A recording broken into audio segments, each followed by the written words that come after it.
안녕하세요, 여러분. 반갑습니다. 네.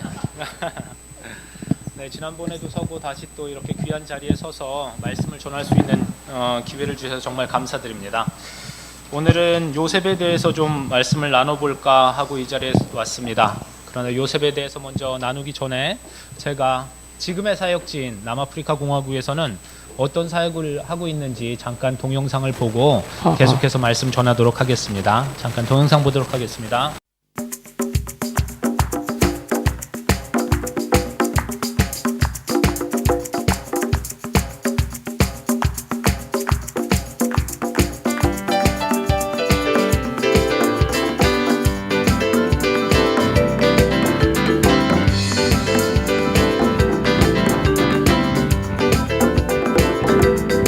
Siamo Baba, Haleluya, Baba, Yesus.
네, 아이들이 참 예쁘죠?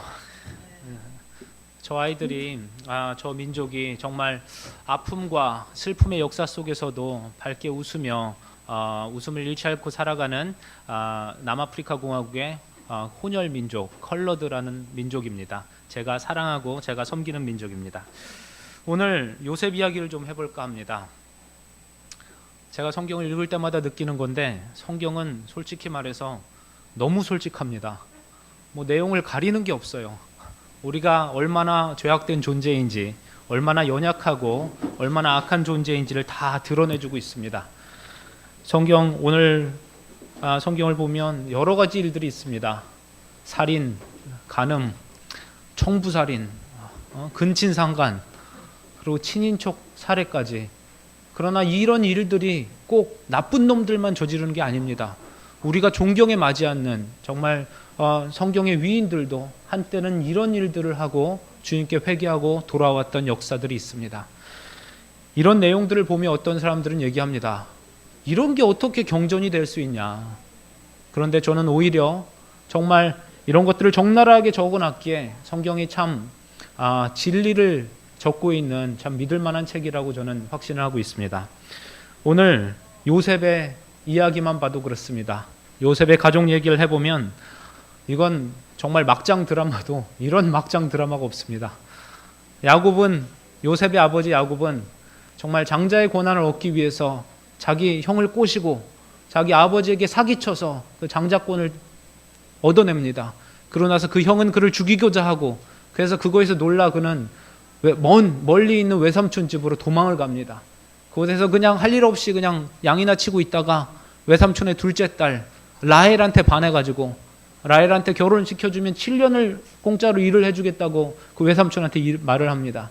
그랬더니 그 외삼촌 라반은 결혼 사기를 쳐가지고 야곱을 일을 더 시켜 먹으려고 결혼식 날 라헬이 아니라 큰딸 레아를 줍니다. 그리고 다음날 야곱이 이거에 대해서 따지자 둘째 딸 라헬도 줄 테니까 7년간 더 일해, 이렇게 얘기해서 일을 시켜 먹습니다. 그러고 나서 결혼 후에는 이 레아와 라헬 이 자매들은 그냥 서로 시기하고 질투하고 결국은 누가 아들을 더 많이 낳나로 경쟁을 합니다. 그래서 사랑받지 못했던 큰딸 레아는 그냥 아들을 막 낳으면서 내가 아들을 많이 낳으면 내 남편이 나를 사랑해 주겠지, 이런 마음으로 아들을 막 낳습니다. 사랑은 받았지만 아들을 낳지 못했던 라헬은 고민 끝에 내 몸종이 나도 내 아들 아니야? 그러면서 자기 몸종을 자기 남편에게 첩으로 줍니다. 그래서 자기 몸종이 낳은 아들을 자기가 품에 안고 얘도 내 아들이라고 막 우깁니다. 그랬더니 레아는 나는 몸종 없냐? 나도 있다. 그러면서 자기 몸종을 또 남편에게 줘서 그 몸종으로부터 아들을 낳게 합니다. 그래서 결과적으로 야곱은 본의 아니게 부인 4세, 아들만 12에 딸까지 있는 대가족을 이루게 됩니다. 이렇게 큰 가족을 이뤘으면 그 부인들도 좀 두루두루 사랑하고 자녀들도 좀 두루두루 사랑했으면 좋겠는데 이 야곱은 또 순정파입니다. 첫사랑 라헬만 사랑하는 거예요. 라헬만. 그리고 첫사랑 라헬의 아들인 요셉만 사랑하는 겁니다. 요셉만 너무 사랑해서 11번째 아들인데 이 아들을 사랑해서 성경의 본문같이 채색 옷을 막 지어 입히고 너무 사랑하니까, 안 그래도 이런 강아지 족보 같은 이런 집안에서 정말 이복 형제들이 그 요셉만 사랑하는 이 아버지의 모습을 보면서 얼마나 시기와 질투와 눈꼴이셨겠어요. 그러고 있는 판에 이 요셉은 또 철이 없어요. 고난을 겪기 전에 사람들은 참 철이 나기가 힘든 것 같습니다. 철도 없고 눈치도 없고, 그래갖고 아버지는 이 요셉을 시켜갖고 그냥 형들을 감시하게 하죠.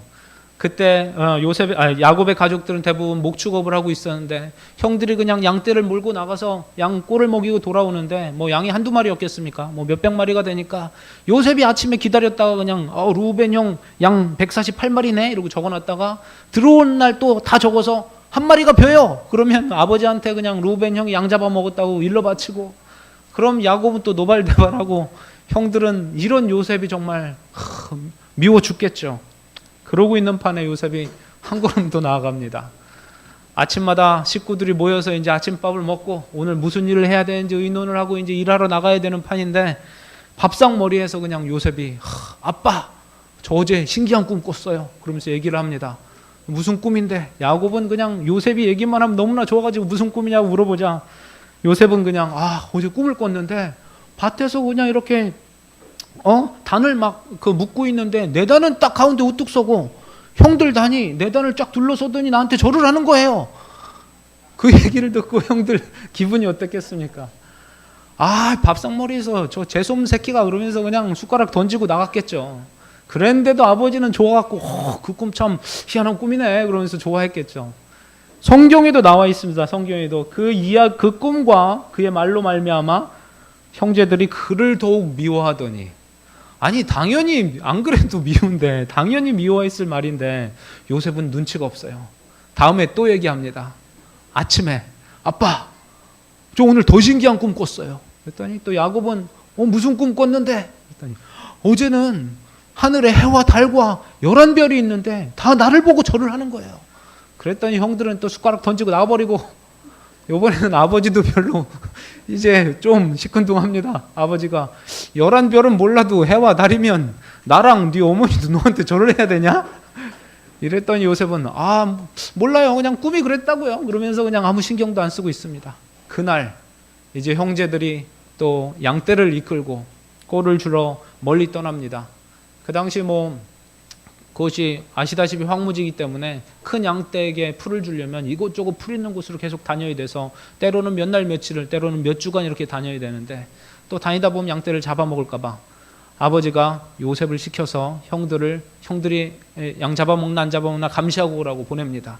그랬더니 형제들도 그걸 알고 처음에는 세겜으로 간다고 얘기해놓고 세겜 갔다가 꼴 보기 싫은 요셉 저거 좀 올 것 같다 그래갖고 그냥 다른 도단이란 곳으로 그냥 더 내려가 버립니다. 그랬더니 요셉이 세겜까지 갔다가 형들이 없으면 그냥 돌아오지. 또 얘는 좀 책임감이 있어요. 그래서 분명히 여기 없으면 양 잡아먹은 거라고 생각을 하고 형들을 찾아서 사람들한테 물어갖고 끝내 도단까지 쫓아갑니다. 그랬을 때 형들이 멀리서 보니까 황야에 웬 채색 옷 입은 애가 오니까 당연히 요셉이죠. 그걸 보고 형들은 저기 요셉 오네? 이렇게 얘기를 안 합니다. 저 꿈꾸는 놈 온다. 저 꿈꾸는 놈. 그러면서 그래 저놈 우리가 잡아 죽이면 그 꿈이 어떻게 되나 한번 보자. 형제들이 얼마나 마음이 상하고 정말 그 요셉이 미워 죽이고 싶었으면 이번엔 진짜 죽여버릴 마음까지 갔습니다. 그리고 그를 죽이면 그 꿈이 어떻게 되나, 그 꿈이 얼마나 미웠으면 이렇게 얘기를 합니다. 그리고 요셉이 오자 요셉의 옷을 확 잡아 찢어버리고 그를 우물 속에 넣어버립니다. 물론 성경에서는 그의 옷을 벗겼더라라고 나와 있습니다. 그러나 그 미운 형제들이 아버지가 그 사랑해서 요셉만 준 그 채색 옷 보기만 해도 꼴 보기 싫은 그 옷을 요셉 이리 와봐 그리고 단추 벗자 그러면서 이렇게 벗겼겠습니까? 확 잡아 찢어버렸겠죠 그냥. 그리고서 우물 속에 밀어넣고 그 요셉은 형님 살려주세요라고 하고 있는데 그걸 바라보며 형제들이 밥을 먹습니다. 밥을 먹으며 저놈을 어떻게 죽일까 궁리를 하고 있습니까? 이게 형제들 가운데 일어날 수 있는 일이겠습니까? 이런 끔찍한 일이 우리가 알고 있었던 그 요셉의 가족에서 일어난 일입니다. 그러던 차에 정말 형제들은 죽이려고 했지만 마침 애굽으로 가는 미디안 상인들이 있었습니다. 그러자 형제 중에 한 명인 유다가 우리가 우리 형 손으로 얘 죽여서 뭐 하겠냐, 그냥 쟤 노예로 팔고 돈이나 얻자라고 해서 은 20냥을 받고 요셉을 팔아버립니다. 그러고 나선 그 아까 찢어버렸던 그 요셉의 채색 옷을 들고 자기가 염소를 죽여서 염소 피를 묻혀가지고 자기 아버지 야곱에게 가져갑니다. 그래서 야곱에게 하는 말이 아버지 이거 혹시 우리 동생 요셉의 옷이 아닌가요? 라고 얘기하지 않습니다. 아버지의 아들의 옷인지 아닌지 한번 확인해 보십시오라고 얘기합니다. 아버지의 아들의 옷. 아버지한테 어떻게 이렇게 얘기할 수 있을까요? 형제들이 얼마나 마음이 상하고 그 분노가 한이 맺혔으면 이런 얘기를 했을까요? 아버지한텐 아들이 요셉밖에 없으시죠? 우리는 상관도 안 하시죠? 그런 마음의 표현이었을 거라고 생각합니다. 그러자 야곱은 그 옷을 보고 자기 아들 요셉이 죽었다고 자기도 죽겠다고 막 난리를 칩니다. 그 모습을 보며 형제들은 이제 생각을 합니다. 사실 형제들의 소원은 아버지한테 그냥 인정 좀 받는 거였어요. 우리가 일도 열심히 하는데 좀 인정받고 싶은 거였어요. 세상의 모든 자녀들은 부모님의 사랑을 받고 싶어 합니다. 특별히 모든 아들들은 아버지에게 그 인정받고 싶어 하는 마음은 거의 본능에 가깝다고 할 수 있습니다. 자세히 살펴보면 정말 아들들이 타락하고 막 범죄하고 막 집을 뛰쳐나가고 하는 걸 보면 많은 경우에 그 아버지한테 인정을 못 받은 경우가 많습니다. 이 형제들도 이제는 조금 소망을 가졌죠. 이제 요셉도 없으니 이제는 우리를 사랑해 주겠지라고 생각했지만 순종파 야곱, 절대 그 마음 변하지 않습니다. 요셉이 없자 정신 차린 그 야곱은 이제 라헬의 둘째 아들 베냐민을 꼭 쥐고 베냐민만 아끼고 사랑하는 겁니다. 거기서 더 이상 소망이 없다고 느낀 유다는 집을 확 나가버립니다. 이것이 야곱의 가족사 이야기입니다. 요셉은 어떻게 됐을까요? 노예로 팔려간 요셉, 그 당시 이스라엘부터 애굽까지 거리가 엄청 멉니다. 그리고 사막길을 그냥 몇 날 며칠 낙타를 타고 가야 되는데 자기가 돈 주고 산 노예를 낙타를 태워줬을까요? 아니죠. 그냥 두 손 밧줄에 묶어가지고 그 밧줄을 낙타에 묶어가지고 끌고 갔을 확률이 큽니다. 그 또 사막이 얼마나 낮엔 얼마나 덥고 밤엔 또 얼마나 춥습니까? 그 땡볕 아래서 손을 묶여갖고 낙타에 끌려 걸어가다가 넘어지면 끌려가다가 그 몇 날 며칠 그렇게 가는 가운데 요셉이 얼마나 많은 생각을 했겠습니까? 내가 어쩌다 이렇게 됐을까? 형들은 도대체 나를 왜 이렇게 미워하는 걸까? 내가 무슨 잘못을 했을까? 그런 생각 가운데 그는 조금씩 자기의 가정을 돌아보고 철이 들지 않을까 하는 생각을 갖습니다. 또 하나님께 구했겠죠. 하나님 도와주세요. 하나님 당신이 제게 주었던 그 꿈 어떻게 되는 겁니까? 하나님 도와주세요 라는 그 간절한 기도가 있었을 거라고 생각합니다. 그리고 그는 애굽의 친위대장 보디발이라는 장군 집에 노예로 팔려갑니다. 성경에 보면 몇 줄 안 돼서 바로 그가 여호와께서 요셉과 함께 하시니 그가 하는 일이 모두 형통함으로 그 보디발이 그의 주인이 그를 총무로 삼았더라. 모든 집안일을 다루는 총무로 삼았더라라고 하는데 성경에 몇 줄 안 담았다고 이게 요셉이 가자마자 총무가 됐다는 얘기가 아닙니다. 처음 그것도 외국에서 사온 그 노예, 신참 노예를 누가 주인이 누가 알아주기나 합니까? 더군다나 대애굽 제국의 그 친위대장이면 얼마나 높은 사람인데 그 사람 집에 노예가 뭐 한두 명이었겠어요. 수백 명이 됐을 텐데 그 중에 한 명 새로 들어온 애 주인이 못 알아보죠. 그 요셉이 가서 한 일이 무엇이었겠을까요? 노예로서 한 일은 청소였을 겁니다. 제 생각엔 아마 몇 년을 열심히 청소했을 거라고 생각합니다. 그러나 제가 성경 읽을 때마다 느끼는 것은 요셉은 청소를 참 열심히 했겠다라는 마음이 듭니다. 열심히 청소하고 그 가운데서 다른 사람들의 정말 다 못한 거 있으면 또 도와주고 그러니까 정말 다른 정말 위에 있는 하인들한테 이렇게 인정을 받아서 나오면 또 청소 잘하네 그럼 요리를 시켜볼까? 또 요리를 몇 년 하다가 그럼 뒤에 창고지기를 한번 시켜볼까? 그리고 몇 년을 하다가 몇 년 만에 주인의 눈에 띄었을 거라고 생각됩니다. 결국 주인의 눈에 띄어서 드디어 그 집안의 총무가 되고 모든 집안일을 다 하는 위치가 되었지만 안타깝게도 잘생긴 것도 죄라 보디발의 아내의 유혹을 받습니다. 이 보디발이 젊고 아름다운 잘생긴 이 요셉이 너무나 탐이 나는 거예요. 그래서 같이 한번 어떻게 꼬셔보려고 그러는 거를 신실한 요셉이 절대 안 그러겠다 그랬다가 보디발 아내의 이런 거짓된 신고를 받고 요셉은 다시 총무로서 일도 그만두고 감옥에 죄수로 끌려가게 됩니다. 그 감옥에서 죄수로서 요셉이 무엇을 했을까요? 청소했겠죠. 지금이나 옛날이나 죄수들은 다 노역을 하지 않습니까? 그때도 제가 생각하기에 요셉은 열심히 청소를 하고 다른 사람들을 도와줬을 거라고 생각해요. 성경을 보면 감옥의 간수장이 요셉이 너무나 일을 잘해서 모든 일을 다 맡겼다라고 되어 있습니다. 그리고 다른 사람을 도와줬다는 것은 그가 열심히 다른 사람 도와줬다는 것을 알 수 있는 것은 그가 감옥에 들어온 떡 맡은 관원장과 술 맡은 관원장이 정말 희한한 꿈을 꾸고 근심할 때 그 사람들을 어떻게 왜 저렇게 근심할까 내가 도와줄 게 없을까라고 찾아갔습니다. 그래서 그 꿈을 듣고 그 꿈을 해석을 해주었지만 아까와 마찬가지로 높은 사람들은 이 노예의 또 이런 죄수가 자기를 도와줬다고 해서 기억하는 법이 없습니다. 그 일로 복직된 그 관원장 역시도 요셉에 대해서 까맣게 잊고 2년간 잊고 있다가 바로가 이상한 꿈을 꾸고 해몽을 못해서 힘들어할 때 그때 드디어 요셉에 대해서 생각해냅니다.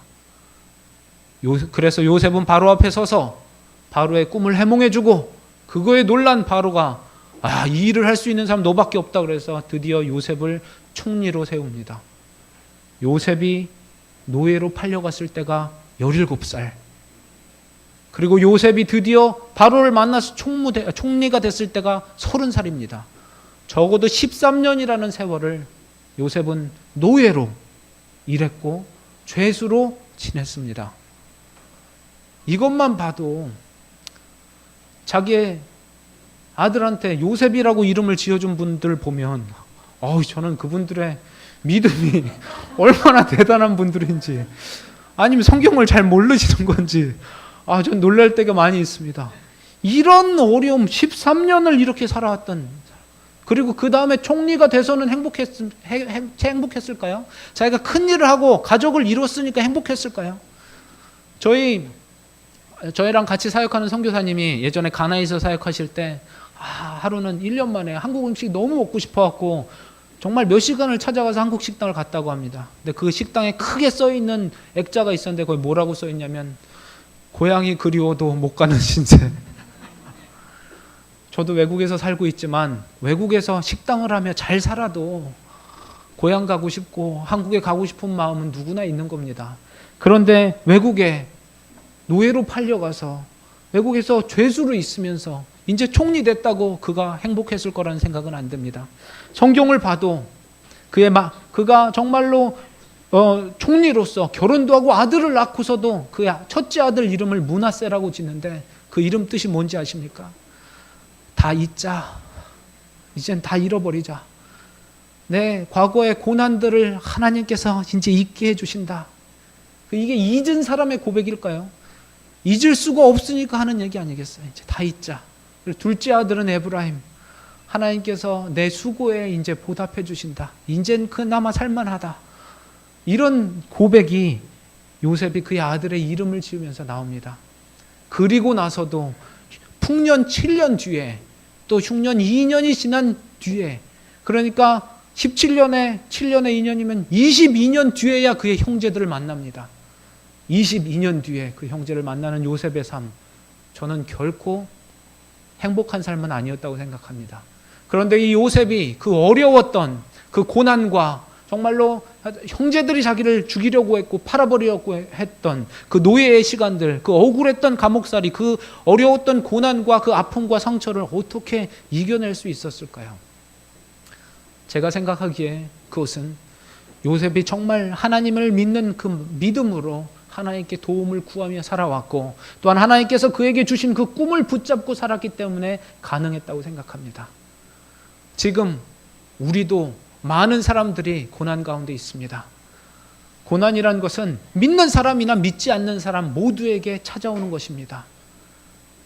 믿는 사람이나 믿지 않는 사람이나 이 고난을 당하면 이 고난이 때로는 육체적 질병일 수도 있고 사랑하는 사람의 죽음일 수도 있고 재정적인 어려움일 수도 있고 정치적인 탄압일 수도 있습니다. 그러나 이 고난을 당할 때 정말 맞으면 아프고 굶으면 배고프고 정말 누군가에게 배신당하고 누군가를 잃으면 마음 아픈 것은 믿는 사람이나 믿지 않는 사람이나 하나님의 자녀나 불신자나 똑같습니다.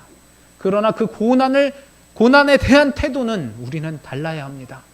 정말 얼마 아프고 슬프고 때로는 힘들어도 우리는 그 고난에 눌려서 살 게 아니라 세상을 불평하며 살 게 아니라 그 상황 가운데서 정말 우리의 아픔과 슬픔을 어려움을 하나님께 구하고 하나님께 도움을 바라야 된다고 믿습니다. 그리고 또한 그 처한 상황 가운데 하나님 이때 제가 할 수 있는 일은 무엇입니까? 하나님께 영광 돌릴 일은 무엇입니까? 라고 물으며 정말 아프고 힘들지만 그럼에도 불구하고 하나님께서 우리를 통해 하고자 하시는 일에 순종하고 우리와 함께 우리 주변에 우리보다 더 힘들어하고 아파하는 사람들에게 예수 그리스도의 사랑을 전하고, 또 우리가 분명히 요셉의 꿈보다도 분명한 하나님께서 주신 언약의 말씀, 성경을 읽으며 하나님이 주신 그 참된 소망을 아직 갖지 못한 자들에게 전하며 나누며 살아야 된다고 생각합니다. 저희도 작지만 그런 일을 하고 있습니다. 제가 지금 남아프리카 공화국에 가 있는데, 남아공에는 11개의 민족이 있습니다. 백인이 하나 있고요. 그리고 9개 코사, 줄루 해서 9개 흑인 민족이 있습니다. 그리고 나머지 한 민족이 아까 보여드린 컬러드라고 하는 민족입니다. 컬러드. 그냥 해석하면 유색인이란 뜻이죠. 그렇지만 남아공에서 그 의미는 혼혈인입니다. 왜냐하면 그들이 어떻게 생겼는지 아무도 모르기 때문입니다. 어떻게 그 민족이 탄생했는지 잘 모릅니다. 어떤 사람들은 이렇게 얘기합니다. 그들의 피부색을 보면 흑인이 아니라 정말 연한 코코아빛이기 때문에 동남아 사람들 같잖아요. 어떤 사람들은 옛날에도 그 일부는 아프리카에도 이런 사람이 있었을 거다라고 이야기하는 학자도 있고, 어떤 사람들은 옛날에 영국과 네덜란드가 세계를 지배했을 때 그때 말레이시아와 인도네시아에서 노예로 잡아온 사람들이 지금 남아공에서 있는 거다. 또 그 일부는 안타깝게도 옛날 백인들이 정권을 잡았을 때 백인 주인들이 흑인 노예를 건드려서 그 가운데 태어난 사람들이 백인에도 끼지 못하고 흑인에도 끼지 못하고 그 사람들이 모여서 살다가 한 민족을 이루었다고 생각합니다. 그들의 이야기를 보면 정말 눈물 나고 가슴 아픈 일들이 너무나 많습니다. 자기의 형은, 아버지는 똑같이 백인 농장주인데 자기의 형은 어머니가 백인이라는 이유로 승마하고 요트 타고 있을 때, 자기는 어머니가 흑인이라는 이유 때문에 40도가 넘는 땡볕 아래서 하루에 10몇 시간씩 포도를 따야 했던 그 사람들. 그리고 집에 돌아가도 자기는 흑인이 아니라 백인의 핏줄이라는 이유만으로 구박받고 갈 곳이 없었던 그들. 그 사람들이 모여서 이룬 민족이 지금 아까 보여드린 컬러드라는 민족입니다.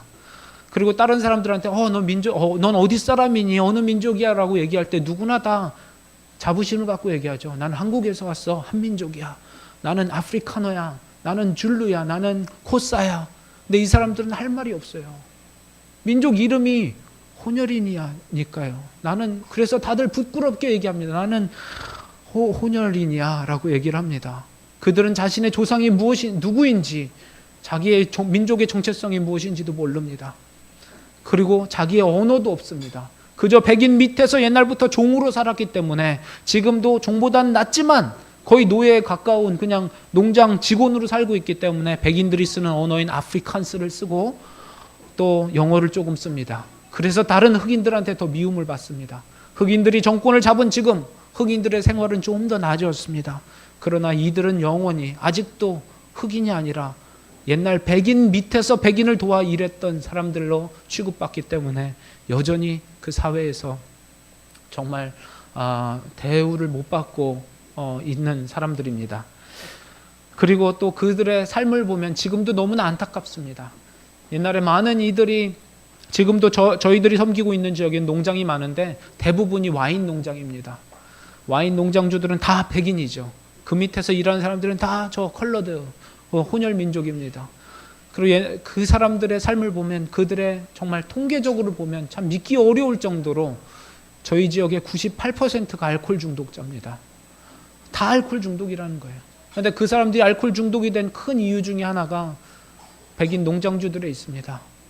백인 농장주들이 월급을 줘야 되는데 와인이 잘 안 팔리면 농장 직원들한테 와인을 월급으로 주는 거예요. 그러면서 이걸 갖고 네가 팔아다가 빵을 사 먹든 아니면 네가 이걸 마시든 알아서 해라.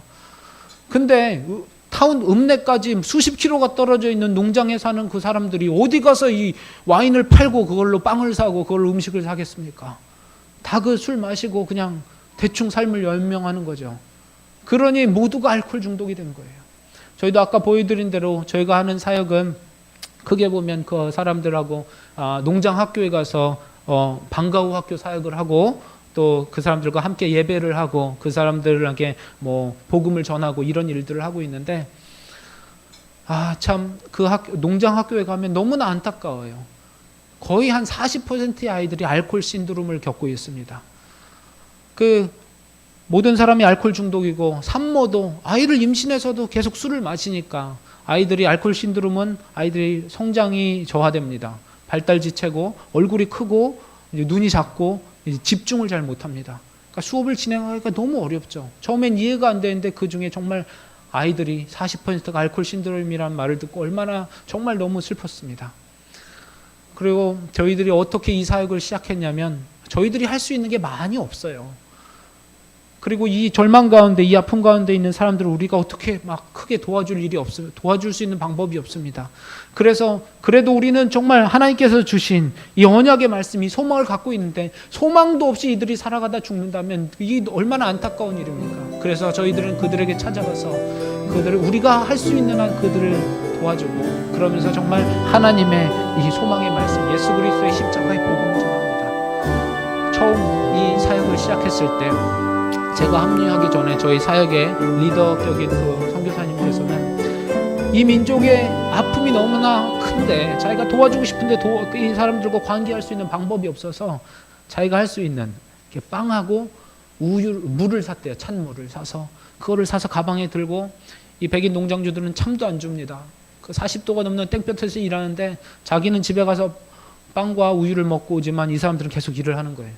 그래서 11시에 또 3시에 한참 힘들고 더울 때 가서 이 찬물하고 빵을 나눠주면서 전도를 했습니다. 그러다가 그 사람들과 관계를 생기면 밤에 그 사람들이 일 끝나는 집을 찾아가서 전도하고 예배를 드리고 그러다가 관계가 생겨서 농장학교를 찾아가게 되고 그래서 저와 다른 선교사님 가정도 연합돼서 우리가 함께 사역을 하고 있습니다. 그리고 아까 동영상에 본 것처럼 저희는 뭐 일반 대학생들이나 청년들을 단기 청년으로 선교사로 받습니다. 그래서 1년 정도 저희랑 함께하면 오전에는 우리가 영어 공부를 가르쳐주고 오후에는 그 청년들을 데리고 농장학교에 가서 농장학교 아이들한테 이제 그 율동도 가르쳐주고 악기도 가르쳐주고 성경 말씀도 가르쳐주고 그들과 함께 놀아주며 그들의 형이 되고 누나가 되어주는 겁니다. 근데 이런 일들이 저희가 하는 건데 그들과 함께하다 보면 너무나 가슴 아픈 일들이 많습니다. 그들은 아까 말해준 대로 그나마 농장의 직원들은 농장주들이 준 집에서 살고 있습니다. 그런데 농장에서 일하지도 못하는 사람들은 다 판자촌에서 그냥 삽니다. 그런데 남아공은 주급을 받으니까 또 대부분 알코올 중독이니까 금요일날 밤이면 정말 난리도 아닙니다. 끔찍한 광란의 파티가 일어납니다. 다들 일주일 동안 벌었던 모든 돈을 가지고 다 술을 사고 마약을 사고 해서 밤새 술을 먹고 마약을 먹습니다. 그런데 애들이 있으면 귀찮으니까 애들은 다 집 밖으로 쫓아냅니다.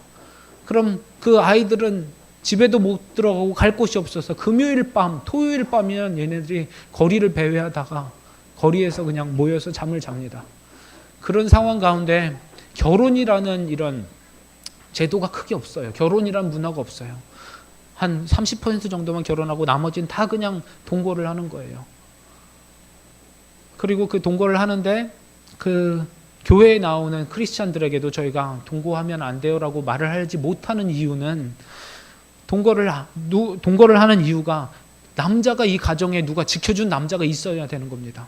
남자가 없는 가정은 금요일 밤이면 술에 취해 마약에 취한 사람들이 저 집에 남자 없다 그러면 그 집에 쳐들어가서 강간하고 성폭행하고 그 집을 물건을 다 뺏어가고 이런 범죄들이 매주 일어나기 때문에 기독교인이든 아니든 상관없이 누구나 다 남자를 그 집에 함께 살아야 되는 것입니다. 그런데 제가 남자라도 남자들의 삶을 보면 너무나 책임감이 없습니다. 그 여자랑 동거하다가 여자가 아이가 생기면 대부분 떠납니다. 아이가 귀찮으니까. 그러면 그 여자는 또 아이를 혼자서 기르다가 또 어쩔 수 없이 또 아이가 있어도 성폭행을 당하니까 또 어쩔 수 없이 다른 사람을 데려다가 같이 살고 또 아이를 낳으면 그 사람은 또 떠나가고 이런 일들이 반복되는 겁니다. 그리고 남자가 그 가정에 있다고 해도 술 취하고 마약에 취하면 이성을 잃는데 그런다고 안전한 건 아닙니다. 그래서 보면 그 아이들이 정말 6살짜리 아이가 성폭행을 당하고 정말 10대의 아이들이 임신해서 이제 더 이상 학교를 가지 못하는 일들이 너무나 많이 일어납니다. 그리고 그 아이들은 남자아이들은 뭘 보고 배웠겠습니까? 그러니까 10대 아이들이 학교 가는 길에 동네 오빠들한테 그냥 성폭행 당하고 임신하는 경우가 너무나 많습니다. 그리고 그 남자 아이들, 정말 아버지가 없으니까 아버지한테 인정받지 못하고 사랑받지 못한 그 아이들은 누군가한테라도 자기 다른 사람들한테도 인정받고자 하는 일이 범죄입니다. 동료 또래들한테 혹은 형들한테 인정받고자 주먹질을 하고 깽단을 만들고 도둑질을 하고 그걸로 인정받으려고 하는 거예요. 그러니까 남아공에 많은 깽단이 있는데 컬러 깽단이 제일 무서워합니다. 얘네는 뭐 무서운 게 없는 아이들이에요. 이러고 살아가니 범죄율이 너무나 높죠. 그래서 그 가운데도 저희가 정말 예배를 드리고 사람들을 한 집 한 집 찾아가며 정말 복음을 전할 때 한 사람 한 사람이 정말 술을 끊고 교회로 찾아오고 정말 소망 가운데 가정을 이루어가는 모습을 보면 정말 그 주님이 하신다라는 것을 느끼게 되고 너무 기쁨을 얻을 때가 많이 있습니다. 그런 가운데 이런 사역을 하면서도 작년에 저희 팀에서도 큰 어려움이 있었습니다. 저희 베이스에는 저희 예수전도단 베이스여서 여러 제자훈련 학교와 여러 학교들이 있는데 영어 학교가 있습니다. 그래서 주로 선교사님들이 언어 훈련을 하기 위해 저희 학교에 와서 영어를 배우고 아프리카의 다른 지역으로 가는 분들이 많은데 한국 분들은 선교사님들도 오시지만 대학생들도 오고 청년들도 영어를 배우러 옵니다. 그래서 한 1년 정도 영어를 배우고 다시 한국으로 돌아가는데 제가 오전에는 그 영어 학교에 스텝을 하고 있을 때였습니다. 그 해 따라 정말 너무나 귀한 청년들이 온 거예요. 10명의 귀한 청년들이 와서 서로 마음도 잘 맞고 공부도 열심히 하고 저희 사역도 잘 도와주고 해서 저도 마음을 놓고 또 그때에 제가 인도에 집이 없이 12년간 살아온 교장 선생님 가정이 있어서 교실을 꾸미고 살아가는 교장 선생님 가정이 있어서 집을 져주려고 저희 베이스를 비우고 제가 잠깐 인도에 가서 집을 짓고 또 저희 선교팀에 함께 하시는 목사님이 전라도에 기도원을 짓고 계셔서 제가 한국에서 기도원을 짓고 있었습니다. 그런데 저희 아이들한테 전화가 온 거예요. 그러면서 그때가 방학이 한 2주 정도 되는데 방학 때 남아공의 유명한 가든 루트라는 곳을 차를 끌고 여행을 간다고 했습니다. 그래서 제 생각에도 갔다 오라고 10명이 다 간다고 하니까 괜찮겠지 하는 마음에 갔다 오라고 했습니다. 그리고 제가 평소에는 보통 무궁화호를 타는데 그날 천안에 급한 일이 있어서 KTX를 타고 올라가는데 4월 1일 만우절날 KTX는 이렇게 모니터도 있고 막 뉴스를 보여주더라고요. 그래서 제가 뉴스를 보면서 뉴스도 하네 그러고 있는데 갑자기 뉴스 아래에 한 줄 광고가 지나가는데 남아공 한국 유학생 실종, 바닷가에서 실종됐다는 뉴스가 지나갔습니다. 그 뉴스를 보고 제 마음에 누구지? 혹시 우리 애들은 아니겠지 하는 마음이 들었지만 너무나 마음이 불안했습니다. 그 이후에 바로 국제전화가 걸려왔고 남아공에 있는 한 청년이 저한테 전화를 해서 함께 있던 대준이라는 청년이 바닷가에 갔다가 갑자기 파도가 세게 치는 바람에 쓸려나가서 실종됐다는 소식을 들었습니다. 너무나 놀랐고 너무나 당황스러웠습니다. 그래서 급히 그 대준이 부모님이랑 그 대준이 교회 목사님께 전화를 드리고 상황에 대해서 설명을 드렸습니다. 그리고 그 대준이네 부모님과 그 목사님이 바로 남아공으로 가셔서 정말 여기저기 연락을 해서 5일 동안 헬리콥터로 수색을 하고 했지만 끝내 우리는 대준이의 시신도 찾지 못했습니다. 그리고 일주일이 지나서 저희 베이스에서 군대까지 갔다 온 사랑하는 대학생 아들의 시신도 없이 그 부모님은 장례 예배를 치러했습니다. 근데 장례 예배를 치르는 가운데 정말 놀랍게도 많은 사람들이 나와서 대준이와의 경험을 얘기하며 간증을 하는데 대준이가 참 착했지만 조용한 아이였어요. 그리고 조용하게 저도 많이 도와주고 저희 사역도 많이 도와주던 아이였지만 조용해서 이렇게 관계의 폭이 넓지는 않을 거라고 생각했는데 정말 많은 외국, 브라질 친구며 스위스 친구며 많은 사람들이 나와서 자기가 대준이가 이런 말로 자기를 위로했고 자기가 어려웠을 때 이런 걸로 도와줬다라는 간증을 정말 많이 했습니다.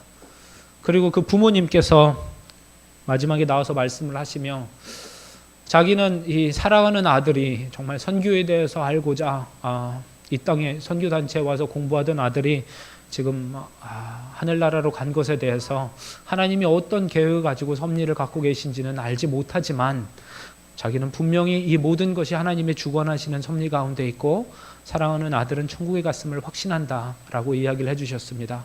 그러면서 그날 대준이가 실종됐던 그날 있었던 일들을 이야기해 주셨습니다. 그날이 주일이었는데 그 교회에 성찬식이 있었어요. 그래서 그 성찬식을 준비하기 위해 아는 장로님께서 먼저 나가서 성찬 준비를 하고 있는데 갑자기 교회 문이 열리면서 환한 빛이 들어오며 대준이가 교회로 걸어 들어왔다는 거예요. 그래서 그 장로님이 보시고 깜짝 놀라서 대준아, 네가 여기 어떻게 왔어? 라고 얘기를 했는데 대준이가 환하게 웃으며 빛 가운데로 사라졌다는 거예요. 그래서 이 장로님이 너무 놀랍고 이게 너무나 이상한 일이다 싶어서 그 일을 대준이의 부모님께 말씀했을 때 전달하고 얼마 안 돼서 바로 이제 대준이가 실종됐다는 이야기를 들으셨다고 합니다. 그러면서 정말 자식을 잃은 슬픔은 뭐라고 말할 수 없지만 하나님의 선하신 계획 가운데 있다고 믿고 그동안 사랑하는 아들의 학비를 위해서 모아두었던 모든 돈을 아프리카에서 돈이 없어서 영어 공부를 못하는 사람들을 위해서 전액을 장학금으로 기부하고 가셨습니다. 그들은 제가 생각하기에 그 부모님은 정말 하나님의 자녀로서 그리스도인으로서 고난 가운데 아픔과 슬픔 가운데 우리가 보여줘야 될 태도를 보이신 분들이라고 생각합니다. 그분들의 그 귀한 생명을 전하는 선택으로 크리스토퍼라고 하는 수단 선교사님이 후원을 받고 저희 베이스에서 1년 넘게 공부하셨습니다. 대준이가 실종된 그날 여러분도 아시다시피 수단이 기독교와 무슬림의 전쟁으로 나라가 분리 독립됐습니다. 이분들은 남수단 분들인데 북수단 가서 전도를 하고 사역을 하다 7년 동안 사역을 했는데 결국은 나라가 독립되면서 복음을 전했다는 이유로 감옥에 갇혔습니다. 대준이가 실종된 그날 그들은 감옥에 있었고 결국은 모든 집이며 모든 재산을 다 몰수당한 채 추방당하고 말았습니다.